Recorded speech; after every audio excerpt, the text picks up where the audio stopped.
Hello student, आज के हम इस वीडियो में संख्या पद्धति क्लास 9th का टॉपिक फर्स्ट चैप्टर के बारे में डिस्कस करेंगे। संख्या क्या होती है, नंबर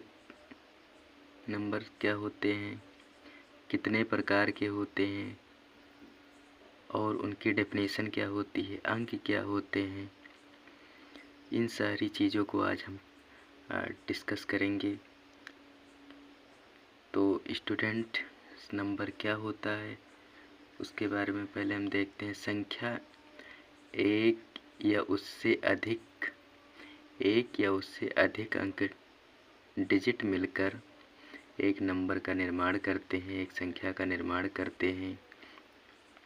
अब डिजिट क्या होता है, बात आती है डिजिट क्या होता है। तो डिजिट वह चीज़ होता है, संख्याओं को दर्शाने के लिए, किसी को दिखाने के लिए किसी सिंबल का हम यूज करते हैं, उसी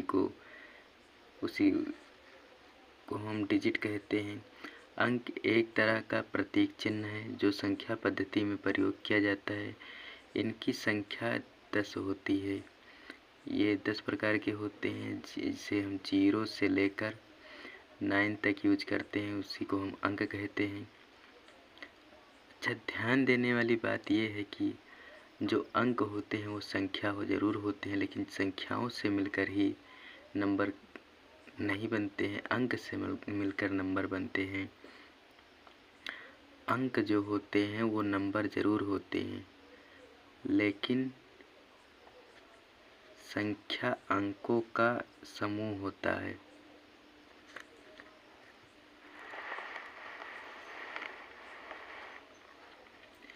उदाहरण के लिए 1, 11, 12, 128, 38, 1200 एक्स्ट्रा। अगर आपसे कोई पूछे कि 128 में कितने नंबर होंगे, तो बिना किसी झिझक के आपको बोलना है 128 में एक ही नंबर है। अगर कोई पूछे 128 में कितने डिजिट हैं, तो इसमें 3 डिजिट हैं। कोई पूछे 1200 में कितने नंबर हैं, आपको बोलना है एक नंबर। कितनी भी बड़ी संख्या हो, वो एक ही नंबर होती है। ये कन्फ्यूजन नहीं रखना होगा। नेक्स्ट हम देखते हैं संख्याओं के प्रकार। संख्याएं कई प्रकार की होती हैं। पहला, प्राकृतिक संख्याएं। प्राकृतिक संख्याएं जिसे हम काउंटिंग नंबर या गिनने वाली संख्या बोलते हैं, उसे हम प्राकृतिक संख्या कहते हैं। वह संख्याएं जो 1 से शुरू होती हैं, उन्हें हम प्राकृतिक संख्या नाम देते हैं। प्राकृतिक का मतलब एक, अपना ब्रह्मांड एक है, ऐसी चीज़ें होती हैं। इसे गिनने के काम में लिया जाता है, क्योंकि इससे गिनती की जाती है वस्तुओं की। उदाहरण के लिए 1, 2, 3, 4, 5, 6, यानी ये 1 से शुरू होते हैं, इन्हें हम प्राकृतिक संख्या बोलते हैं।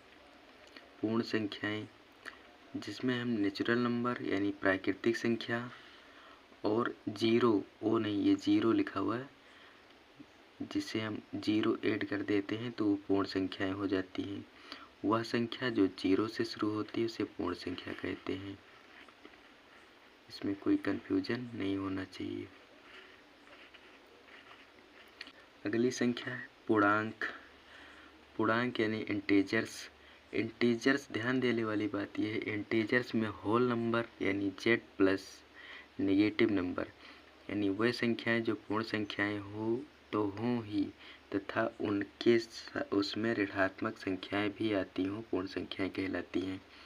उदाहरण के लिए -3, -2, डॉट डॉट, यानी इसके आगे भी -4, -5, -2, -1, 0, 1, 2, 3, 4 डॉट डॉट तक ये पूर्णांक होता है। परमीय संख्याएं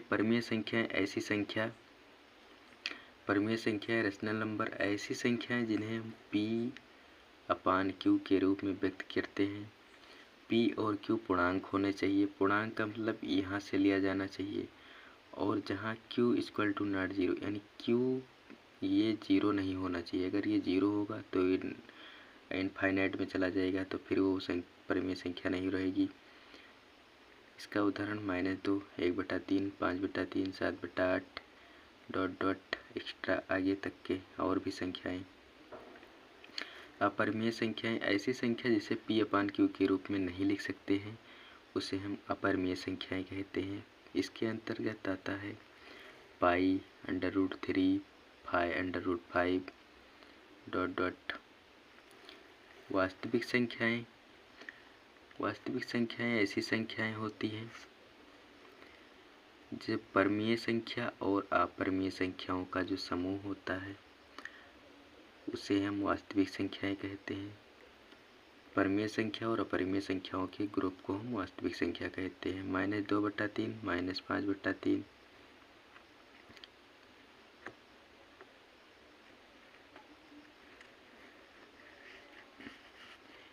7, 5 -3।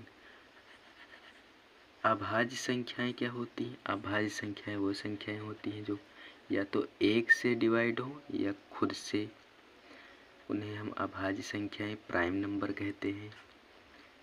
एग्जाम्पल के लिए 1, 3, 5, 7, 11, 13,